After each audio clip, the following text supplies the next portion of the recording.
सच्चा प्यार आपसे ये नहीं कहता कि आप जहां से आए हैं उसे मिटा दें। ये उस यात्रा का जश्न मनाता है जिसने आपको वो बनाया जो आप हैं। नीरज काव्या से प्यार करता था, या ऐसा उसने कहा। 31 साल की उम्र में दक्षिण दिल्ली के एक संपन्न परिवार में पले बढ़े, जहां रुतबा विरासत में मिलता था और दिखावा मायने रखता था। उन्होंने दावा किया कि जब वे पहली बार मिले थे तो पृष्ठभूमि कोई मायने नहीं रखती थी। 28 साल की काव्या का पालन पोषण पूर्वी दिल्ली के एक श्रमिक वर्ग के परिवार में हुआ।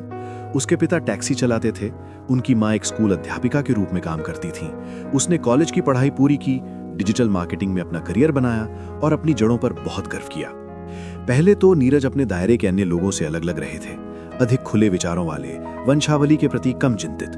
उन्होंने धन से ऊपर मूल्यों, वर्ग से ऊपर चरित्र की बात की। काव्या ने उस पर विश्वास किया, जब तक उसने ऐसा नहीं किया। परिवर्तन सूक्ष्मता से शुरू हुए। उन्होंने उसकी अंग्रेजी सुधारी, ये कम है, कम नहीं। उसने समय या प्रासंगिकता का हवाला देकर उसे कुछ लोगों से मिलवाने से परहेज किया, लेकिन काव्या ने हर झिझक, हर हिसाब किताब पर ध्यान दिया। जब वे एक साथ सामाजिक समारोहों में शामिल होते थे तो उसे उसकी बेचैनी गर्मी की तरह फैलती हुई महसूस होती थी। वो सूक्ष्मता से बातचीत को उसके बचपन, उसके परिवार, उसके पड़ोस से दूर ले जाता था। अगर वो अपने पिता के काम का जिक्र करती तो नीरज तुरंत संदर्भ जोड़ते थे। वो बहुत मेहनती हैं, बहुत सम्मानित हैं, मानो सम्मान की रक्षा की आवश्यकता हो। काव्या ने खुद को सेंसर करना शुरू कर दिया, कम बोलना, कम हंसना, उन जगहों को छोटा करना शुरू कर दिया जहां उसका स्वागत करना चाहिए था। ब्रेकिंग पॉइंट ग्रेटर कैलाश में एक हाउस पार्टी में आया।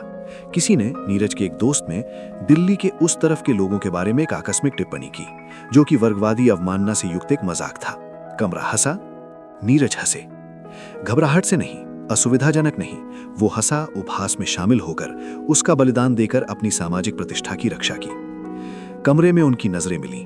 उस पल में काव्या ने सब कुछ स्पष्ट रूप से देखा। उसके प्यार में सामाजिक स्वीकृति की सीमाएं थीं। वो शायद उससे प्यार करता था, लेकिन वो इस बात से शर्मिंदा था कि वो कहां से आई है, और उस लज्जा ने उसे क्रूर बना दिया। वो अंत था। काव्या उस रात चली गई, पार्टी से बाहर निकल गई और बिना किसी स्पष्टीकरण या तर्क के उसके जीवन से चली गई। वर्षों बाद किसी ने पूछा कि उसने क्या सीखा। वो मुस्कुराई, दूरी के लिए मजबूत। मैंने सीखा कि आप अपने अतीत पर शर्मिंदा किसी व्यक्ति के साथ भविष्य का निर्माण नहीं कर सकते। मैंने सीखा कि वर्ग चेतना कायरता का एक और शब्द है, और मैंने वो प्यार सीखा जो आपको सिकुड़ने, छिपने, अपने अस्तित्व के लिए माफी मांगने के लिए कहता है। वो प्यार नहीं है, ये स्नेह में सजी सशर्त स्वीकृति है। उसे जाने का कभी अफसोस नहीं हुआ, क्योंकि गरिमा किसी ऐसे व्यक्ति द्वारा चुने जाने से अधिक मायने रखती है जो आपको निखारने की परियोजना के रूप में देखता है। कुछ लोगों को आपका विचार पसंद आता है एक बार जब आप उनकी छवि में फिट हो जाते हैं। काव्या ने चुना कि उसे वैसा ही प्यार किया जाए जैसी वो थी, या बिल्कुल नहीं।